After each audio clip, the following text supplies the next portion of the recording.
Hey everybody, this is Austin from Valvetronic Designs, and today we're going to be doing a full install video showing you how to install your brand new Valvetronic Designs exhaust on your 2007 through 2013 E90X generation BMW 335i. So on the car currently we have just the stock exhaust here, and in this video we're going to be showing you how to fully remove this part of the stock exhaust and install your brand new Valvetronic Designs exhaust. So this is going to be the first step of installing your new exhaust.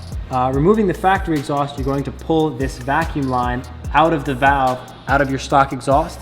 In the demonstration here, we don't have an exhaust tip on this specific example, but you're going to pull this line out of the little nipple on this side. After taking the exhaust line out, the next step is going to be either removing the factory supplied BMW clamps off the system here and here, or if your exhaust system has not been cut yet, you're going to need to cut the system here and here. BMW is great with this. They actually installed little dimples in the exhaust right here and here. You will see those if your exhaust has not been cut. This is the indication point of where to cut the system.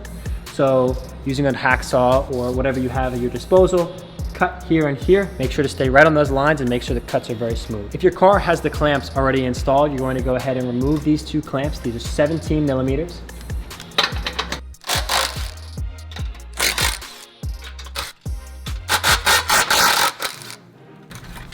Then just slide the clamps back, and the system will hang like so. So after removing the clamps or cutting your factory exhaust, you will see up here that there is a small 13 millimeter bolt that connects the exhaust hanger to the subframe. You're going to need to remove this bolt.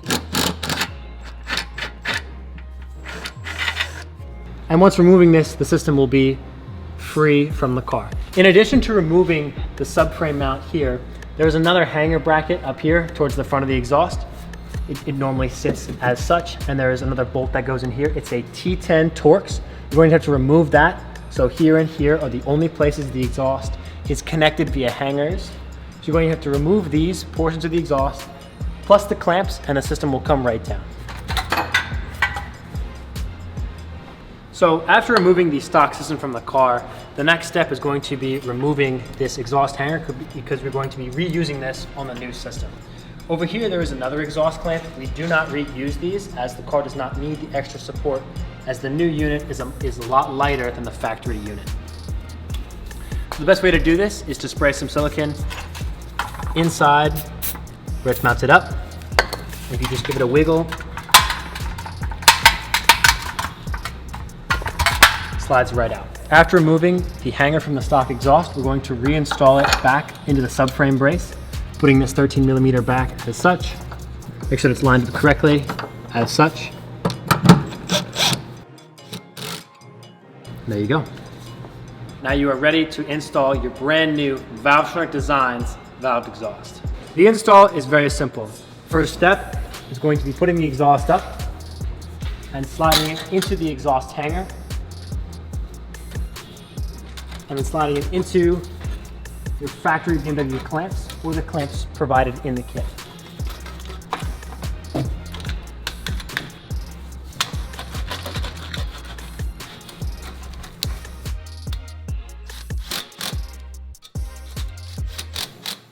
Not too tight right now, just make sure that your tip fitment is lined up correctly, and then you will do a final tightening after the exhaust tip is installed.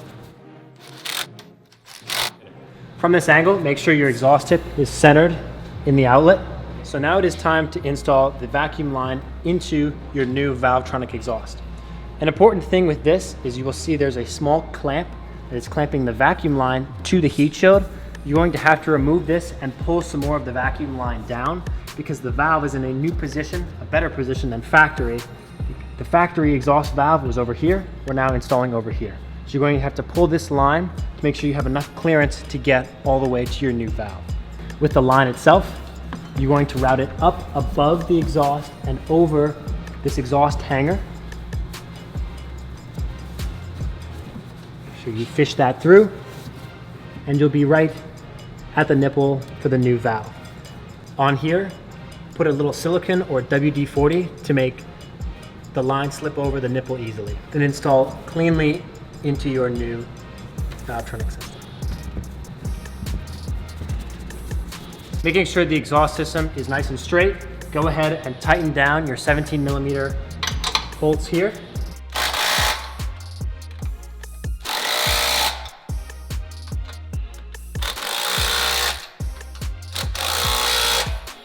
You're going to use your supplied exhaust tip in the kit and slide the tip onto the new Valvetronic system.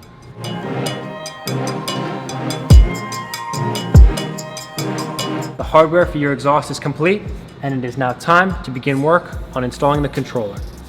First, remove this panel, and then to make access easier, you can grab here and actually pull the trunk liner back to give yourself a lot of room to work in this area. Once we're behind here, our first step is to grab a hold of the factory exhaust valve controller. Press this metal clamp in here and pull the unit off, like so. You take your supplied connector and install it where you just disconnected your factory clips. Taking your supplied exhaust controller, push down on the tab and install as demonstrated. Make sure the clamp clips and give it a quick tug to make sure it's secured properly. Use the other supplied end and install it down where you pulled the second connector off. Your supplied connector will have a taillight stud with round ends that mounts behind this taillight stud here. After making sure your exhaust controller is properly wired and properly grounded, go ahead and start the car and make sure that the valve is operating correctly as it should with your supplied controller. Click the A button to close the system and click the B button to open the system.